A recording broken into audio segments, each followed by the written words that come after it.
নারী স্বাস্থ্য শুধু শারীরিক সুস্থতার বিষয় নয়, এটি মানসিক, সামাজিক ও প্রজনন স্বাস্থ্যের সাথেও ঘনিষ্ঠভাবে সম্পর্কিত। সুস্থ নারী পরিবার ও সমাজের শক্তি হয়ে ওঠে, কিন্তু দারিদ্র্য, সচেতনতার অভাব এবং সামাজিক কুসংস্কার ও অপুষ্টি নারীর স্বাস্থ্যের বড় বাধা। নিয়মিত স্বাস্থ্য পরীক্ষা, সুষম খাদ্য, মানসিক স্বাস্থ্যের যত্ন এবং প্রজনন স্বাস্থ্য বিষয়ে সচেতনতা নারীর জীবনমান উন্নত করে। কিশোরী বয়স থেকে শুরু করে মাতৃত্ব ও বয়োবৃদ্ধ প্রতিটি ধাপে বিশেষ যত্ন প্রয়োজন আছে একজন নারীর। তাই নারী স্বাস্থ্য রক্ষা উন্নয়ন ব্যক্তিগত বিষয় নয়, বরং সামাজিক ও জাতীয় উন্নয়নের অন্যতম প্রধান শর্ত। আপনাদেরকে স্বাগত জানাচ্ছি নভেলান লাইট 28 প্রেজেন্স নারী স্বাস্থ্যের রেনাটা অনুষ্ঠানে। আপনাদের সঙ্গে আছি আমি ডাক্তার শারমিন আব্বাসি। আজকে আমরা যে বিষয়টি নিয়ে কথা বলবো সেটি হচ্ছে পিসিওএস ও বন্ধ্যাত্ব। এ বিষয়ে কথা বলার জন্য আমার সঙ্গে এই মুহূর্তে স্টুডিওতে উপস্থিত আছেন অধ্যাপক ডাক্তার মারুফ সিদ্দিকী, যিনি chief consultant Dhaka fertility centre এবং executive board member Aspire. Sir, আপনাকে স্বাগত জানাচ্ছি আমাদের আজকের এই আয়োজনে। ধন্যবাদ। আসলে যে বিষয়টি নিয়ে কথা বলতে চাই, আমরা যখনই কোনো প্রোগ্রাম করি এই ধরনের প্রশ্ন আসে। গত এপিসোডেও টপিক অন্যটা ছিল, কিন্তু এটা রিলেটেডই প্রশ্ন ছিল, সেটা হচ্ছে পিসিওএস এবং বন্ধ্যাত্ব। এখানে আসলে অনেকেরই ধারণা আছে যে পিসিওএস থাকা মানেই বন্ধ্যাত্ব কিনা। তো আপনার কাছে মূলত জানতে চাই, একজন বন্ধ্যাত্ব রোগী কখন বুঝবেন যে পিসিওএসের জন্যই তার বন্ধ্যাত্ব হচ্ছে, এবং আমি যদি জানতে চাই যে আসলে কারণটা কি, কেন হয় এটি? আচ্ছা, থ্যাংক ইউ শারমিন। আসলে পিসিওএস মানে বন্ধ্যাত্ব না, ইউ আর রাইট। হ্যাঁ, কারণ অনেকে আছেন যারা পিসিও রোগী, তারা ডায়াগনোসটি না। দেখা গেছে তারা একটা দুইটা বাচ্চা নিয়ে ফেলেছেন, পরবর্তী কোনো কারণে ইনসিডেন্টাল ডায়াগনোসিসের জন্য তাকে আল্ট্রাসাউন্ডের সময় দেখা গেছে যে তার পিসিও আছে। হ্যাঁ, কাজে পিসিও মানে কিন্তু বন্ধ্যাত্ব না। অনেক পিসিও রোগী পিসিও থাকা সত্ত্বেও নর্মাল ডিম্বোস্ফোরন বা ওভুলেশন হয় এবং অনেকের মাসিক নিয়মিত, তাদের পক্ষে কিন্তু বোঝাই মুশকিল। কিন্তু সমস্যাটা কখন হয়? যখন তাদের দেখা যায় মেয়েটির বাচ্চা হতে সমস্যা হচ্ছে, দেখা যাচ্ছে তার ওজন বেড়ে যাচ্ছে, তার মাসিকটা অনিয়মিত, এগুলো কিন্তু মেয়েটাকে নিজেকেই একটা ইন্ডিকেশন দেয় যে আমার কোথাও মনে হয় কোথাও গণ্ডগোল হচ্ছে। হ্যাঁ, বিশেষ করে অনিয়মিত মাসিক একটা মেয়েকে প্রথমে ইন্ডিকেশন দেয় যে তার সম্ভবত কোথাও প্রবলেম হচ্ছে। সমস্যাটা শব্দটা বললেন অনিয়মিত মাসিক, এটা আসলে কখন একজন মহিলা বুঝতে পারবে যে তার মাসিকটা অনিয়মিত? সাধারণত আমরা ডাক্তারি পরিভাষায় কি বলি যে 28 + 7 ডেজ, কিন্তু রিমেন কনস্ট্যান্ট থাকতে হবে, এটা খেয়াল রাখতে হবে। তার মানে কারো যদি প্রতি মাসে 26তম দিনেও হয়, কিন্তু বারবার 25-26 দিন পরেও হচ্ছে, that is a regular period. একইভাবে যদি কারো 31-32-এ হয়, কিন্তু প্রতিবার 31-32, সেটাও রেগুলার। একবার 26, একবার 32 হলে সেটা অনিয়মিত। এখন সমস্যাটা কোথায় হয় পিসিওতে? পিসিওতে সমস্যাটা হয় যে প্রথম কথা পলিসিস্টিক ওভারি, কিন্তু এগুলো কিন্তু সিস্ট না, এগুলো হচ্ছে অপরিণত ডিম্বাণু, যেগুলো হরমোনের তারতম্যের কারণে জাস্ট বাড়তে পারছে না। এখানে দুইটা ব্যাপার পরিষ্কার করা দরকার। কাজে সিস্টের সমস্যা এটা না, এবং হরমোনের সমস্যা এটা না। হরমোন ঠিক সমাধান করলেও এটা সমাধান হবে না। তাহলে বাচ্চা হতে কি সমস্যা হয়? যে ডিম্বাণুগুলো হরমোনের তারতম্যের কারণে বড় হতে পারে না। এগুলো বড় হওয়ার জন্য ওষুধ পাওয়া যায় এবং ইঞ্জেকশন পাওয়া যায়। ওষুধ দিয়ে দেখতে হয় যে আমাদের বাচ্চা হওয়ার জন্য যে পরিপক্ক ডিম্বাণুর সাইজ, এটাতে আমরা রিচ করতে পারলাম কিনা। যদি না হয়, আল্ট্রাসাউন্ড করে আমরা যদি বুঝতে পারি এটা রিচ করতে পারিনি, তাহলে ইনজেক্টেবল গনোট্রপিন অ্যাড করে সহজে এখানে চিকিৎসার ব্যাপারে আপনি আসলেন। কিন্তু উনি যে সমস্যায় ভুগছেন, যে লক্ষণগুলোর কথা আপনি বললেন, এই প্রবলেমটা দেখলে এবং তার দীর্ঘদিন ধরে বাচ্চা হচ্ছে না, উনি আসলে যাবেন কোথায়? আমরা যদি তাকে একটা দিক নির্দেশনা দিই যে কোন স্পেশালিস্টের কাছে তিনি যাবেন আসলে? উনি, কারণ অনেকে মনে করে শুধু গাইনোকোলজিস্ট নাকি হরমোন বিশেষজ্ঞ নাকি সরাসরি ফার্টিলিটি স্পেশালিস্টের কাছে যাবেন। এটা ডিপেন্ড করবে অ্যাভেলেবল রিসোর্সের উপরে, তার আর্থিক অবস্থা, তার সক্ষমতা এবং তার অ্যাটিটিউডের উপরে কোনো কোনো ক্ষেত্রে। হ্যাঁ, যেমন সবাই তো প্রথমে ফার্টিলিটি স্পেশালিস্টের কাছে আসার প্রয়োজন আছে বলে আমি মনে করি না। যাদের মাইল্ড পিসিও, গাইনোকোলজিস্টরা খুব ভালো ট্রিটমেন্ট করছেন এটার। হ্যাঁ, এবং তাদের অনেক ক্ষেত্রেই কিন্তু দেখা যাচ্ছে যে ওভুলেশন ইন্ডাকশনে মেয়েগুলো প্রেগনেন্ট হয়ে যাচ্ছে। সুতরাং হরমোন স্পেশালিস্টের কাছে যাওয়া আমি প্রেফার করবো না, তারা যাবেন গাইনোকোলজিস্টের কাছে। কিন্তু একটা সময় পরে যদি দেখা যায় যে অসুবিধা হচ্ছে, তারা এগ আনতে পারছেন না, অথবা এগানোর পরও প্রেগনেন্ট হচ্ছেন না, অথবা অ্যাসোসিয়েটেড স্পার্ম প্রবলেম অন্য কিছু আছে, তখন তারা সাধারণত দেখা যায় যে গাইনোকোলজিস্টরাই আমাদেরকে প্রচুর রোগী রেফার করেন। কোনো কোনো ক্ষেত্রে পেশেন্টরা যারা একটু বেশি সেন্সিটিভ, যেমন চিকিৎসক, তারা নিজেরাও অনেক সময় সরাসরি আমাদের কাছে চলে আসেন। আমাদের কাছে অনেক কিশোরী মেয়েদের মায়েরা জানতে চেয়েছেন তার বাচ্চার এরকম পিসিওএস সমস্যা আছে, ফিউচারে সে ইনফার্টিলিটির পেশেন্ট হতে পারে কিনা, বা যেন না হয় সেই জন্য কি ব্যবস্থা নেওয়া যেতে পারে? পিসিওর কিন্তু সব বয়সেই প্রবলেম করে এবং সমাধানটা বিভিন্ন বয়সে কিন্তু ভিন্ন হবে। হ্যাঁ, যেমন কিশোরীদের কি প্রয়োজন? তাদের অনেক ওজন বেড়ে যাচ্ছে, তাদের পিরিয়ডের উপর কন্ট্রোল নাই, তাদের দেখা যায় যে পুরুষালী রোম হচ্ছে, কারো কারো গলায় দাগ দেখা দিচ্ছে, সো এগুলো তো তাদের জন্য এম্বারাসিং, অনেকের ব্রণ হচ্ছে, তারা অনেক সময় সোশ্যালি যেতে একটু বিব্রত বোধ করে। সো তাদের ক্ষেত্রে আমাদের কি প্রয়োজন? তাদের ওজন কমানো, তাদের মাসিক নিয়মিতকরণ এবং এই যে পুরুষালী রোম, এগুলোকে প্রিভেন্ট করা যায় কিনা এই বিষয়ে ব্যবস্থা নেওয়া। একটা ব্যাপার খেয়াল রাখতে হবে, প্রথমেই কিন্তু ওষুধপত্রে যাওয়া আমরা কিশোরীদের ক্ষেত্রে পছন্দ করি না। Best thing is lifestyle modification. তার যদি অনেক ওজন হয়, সে ওজন কমাতে হবে। একটা ব্যাপার খেয়াল রাখতে হবে, পিসিও মানে কিন্তু ইটস লাইক ডায়াবেটিস, এটা কিন্তু সমাধান হবে না, এটা কন্ট্রোলে রাখতে হবে সবসময়। ফর লাইফস্টাইল মডিফিকেশনটা কিন্তু তাকে ছোট বয়স থেকে একদম শেষ পর্যন্ত, হয়তো মেনোপজের পরেও তার প্রয়োজন হবে, স্পেশালি যদি তার ওজন বেশি থাকে। লাইফস্টাইল মডিফিকেশনের ক্ষেত্রে বড় ইম্পর্টেন্ট থিং হচ্ছে ল্যাক অফ এক্সারসাইজ। আজকাল মেয়েরা প্রচুর ফাস্ট ফুড খায়, নড়াচড়া করে না, এটা একটা বড় ধরনের সমস্যা। সুতরাং রেগুলার হাঁটার অভ্যাস করতে হবে, ওজন যেন না বাড়ে এটা খেয়াল করতে হবে, প্রসেসড ফুড ফাস্ট ফুড খাওয়া বাদ দিতে হবে। অনেক মারা জানতে চেয়েছেন এটা পরিবারে রান করতে পারে কিনা, তার বোনের আছে, আরেক বোনের হতে পারে কিনা, বা মায়ের ছিল তাদের হতে পারে কিনা। জি, এটা হতে পারে, PCO has got genetic correlation, তবে ব্যাপারটা ডে বাই ডে বাড়ছে।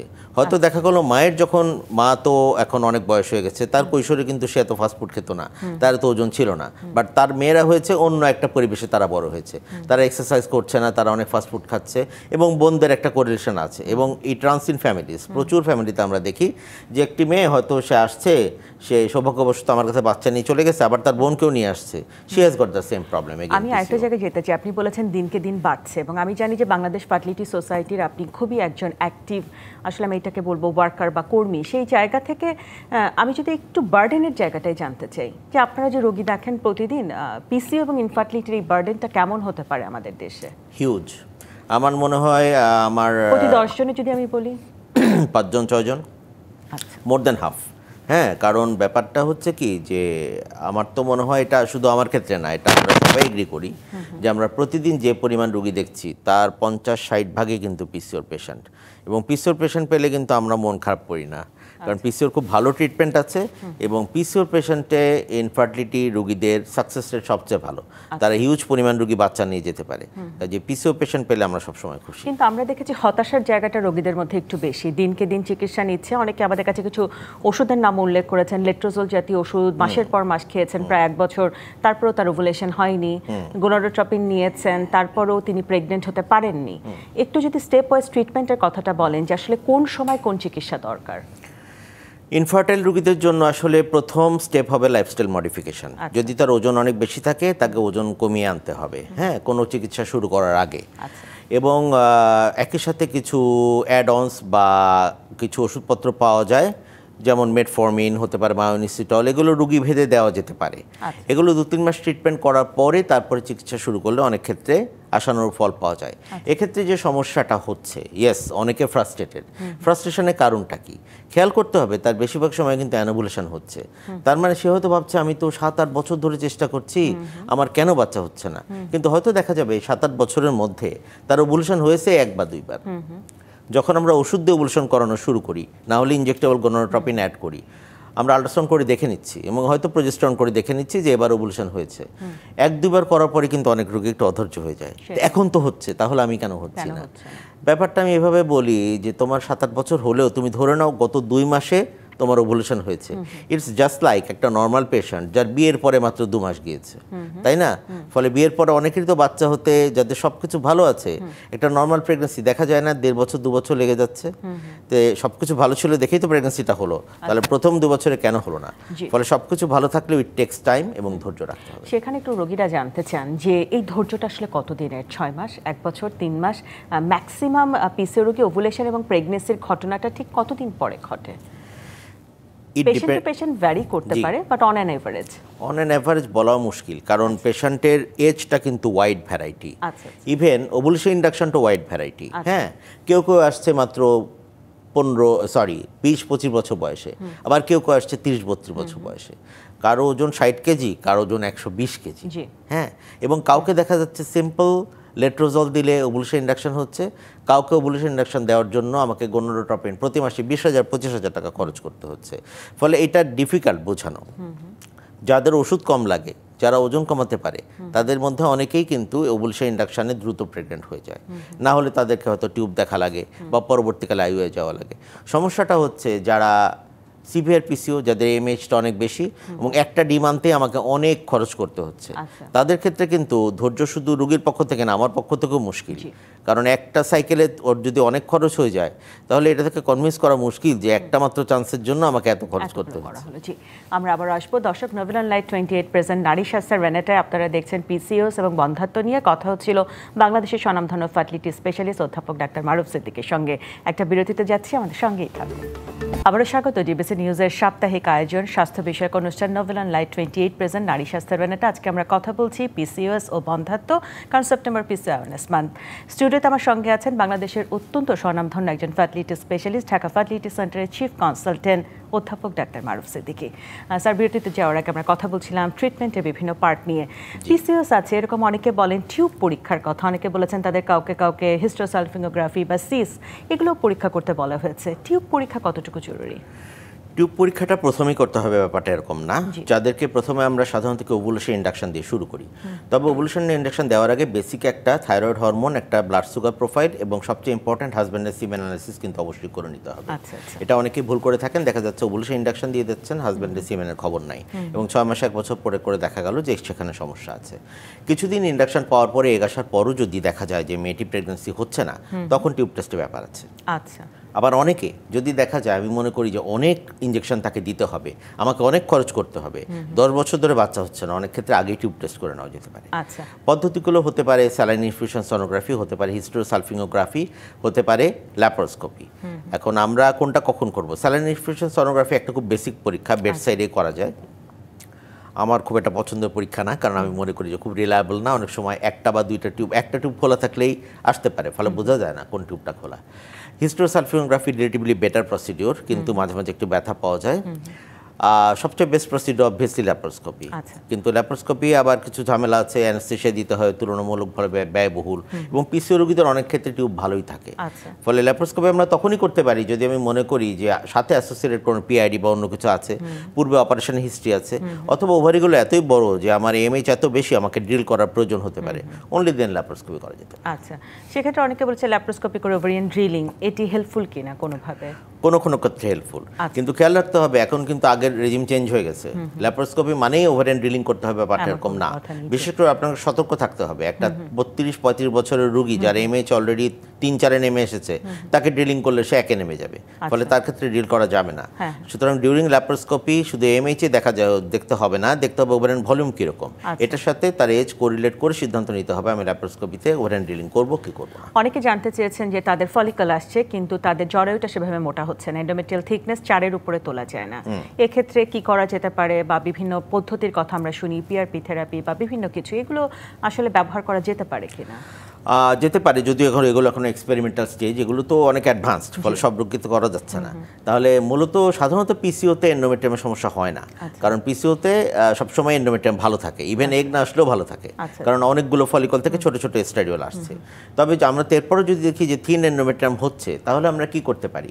আমরা ইন্ডাকশন বাড়াতে পারি, একাধিক ফলিকল আনতে পারি, দেখতে পারি ওই স্ট্যাডিওল থেকে আলটিমেটলি এন্ডোমেট্রিয়ামের সমাধান হচ্ছে কিনা। কেউ কেউ অ্যাসপিরিন ব্যবহার করে থাকেন, কেউ কেউ বাইরে থেকে স্ট্যাডিওল দিয়ে থাকেন, যেটা আমি খুব রেকমেন্ড করি না। বাট এগুলিতে এখন এন্ডোমেট্রিয়াম বাড়ানোর পদ্ধতি চলে এসেছে, যদিও বাড়ালেই যে প্রেগন্যান্সি রেট বাড়বে ব্যাপারটা সবসময় কোরিলেট করে না। অনেকে জানতে চেয়েছেন যে পিসিওস আছে, আইইউআই করলে চান্সটা কি বাড়বে কনসিভের? অনেকে ধরেই নেন পিসিও থাকা মানে টেস্ট টিউব বেবি বা আইভিএফ ছাড়া তার কোনো গতি নেই। সত্যিকার কাহিনীটা কি? সত্যিকার কাহিনী হচ্ছে পিসিওতে কিন্তু সাধারণত ওভুলেশন ইন্ডাকশনেই হিউজ প্রেগন্যান্সি হয়। হ্যাঁ, তাদেরকে টিউবাল টেস্টেও যেতে হয় না, আইইউআই যেতে হয় না, আইভিএফ তো যাওয়ার প্রশ্ন ওঠে না। কিন্তু কখন যেতে হবে? যেমন আমি দেখলাম যে সাথে অ্যাসোসিয়েটেড হাজব্যান্ডের প্রবলেম আছে, তখন তো তাকে ওভুলেশন ইন্ডাকশন দিয়ে ডিম আনলেও মেয়েটা প্রেগনেন্ট হবে না, তখন তাকে আইইউআই যেতে হতে পারে। আইভিএফে কখন যেতে হতে পারে? যদি আমরা দেখি তার হাজব্যান্ডের সমস্যা আছে, অ্যাজোস্পার্মিয়া, সিভিয়ার অলিগো, তাহলে তো আইভিএফ ছাড়া উপায় নাই, তার হাজব্যান্ডের কারণে, নট বিকজ অফ পিসিও।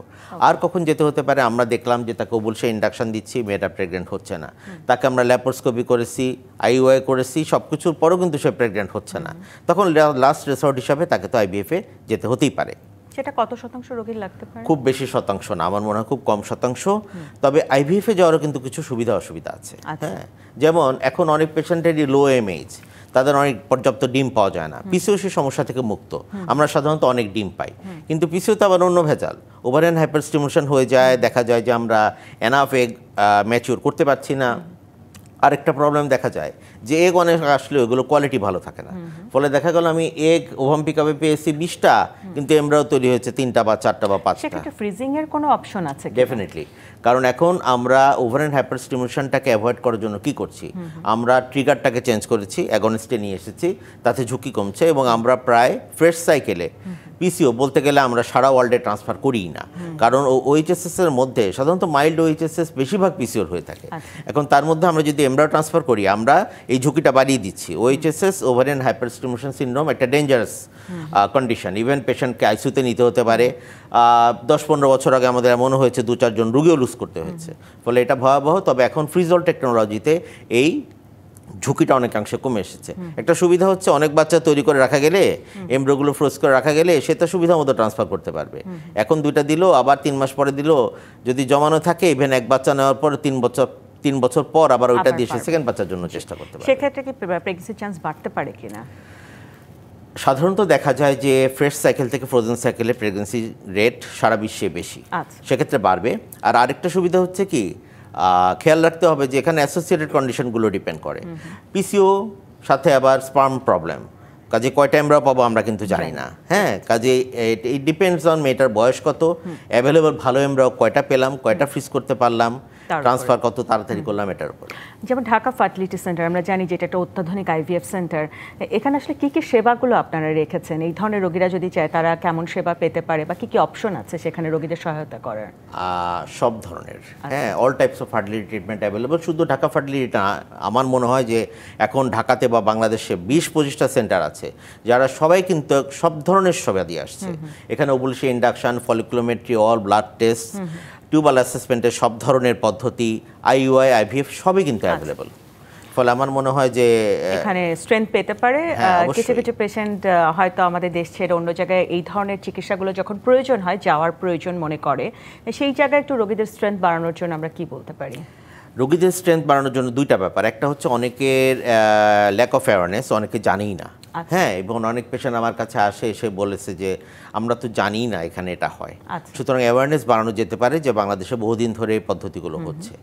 আর দ্বিতীয়ত হচ্ছে দেখা যায় যে দেখা গেল যে তার বোন 7 বছর আগে বাইরের একটা দেশ থেকে করে এসেছে, ও তাকে বলেছে, ফলে এই জিনিসগুলো থেকে বেরোতে তো একটু সময় লাগবে। কিন্তু এই মুহূর্তে বাংলাদেশ কি স্বয়ং সম্পূর্ণ স্যাটিসফ্যাকশনের জায়গাটি এবং স্ট্রেংথ দেওয়ার জায়গাটিতে আমাদের রোগীদেরকে ফুল সার্ভিস দেওয়ার জন্য? আমি মনে করি অ্যাবসলিউটলি স্বয়ংসম্পূর্ণ। এবং আমাদের একটা ঝাঁক তরুণ ফার্টিলিটি স্পেশালিস্ট বেরিয়ে এসেছে, যে আমার সামনে একজন বসে আছে। সুতরাং আমার মনে হয় তারা অনেক সবকিছুই কভার করতে পারবে, এবং আমাদের সংখ্যা বাড়ার সাথে সাথে কি হবে, আমরা কিন্তু বড় একটা জনগোষ্ঠীকে কভার করতে পারবো। একদম শেষ জায়গায় আছি, আপনার কাছে এক লাইনে রোগীদের জন্য আশা জায়গা নিয়ে কোনো কথা শুনতে চাই। আশা জায়গা নিয়ে কথা হচ্ছে, পিসিওএসে হতাশ হওয়ার কোনো কারণ নাই।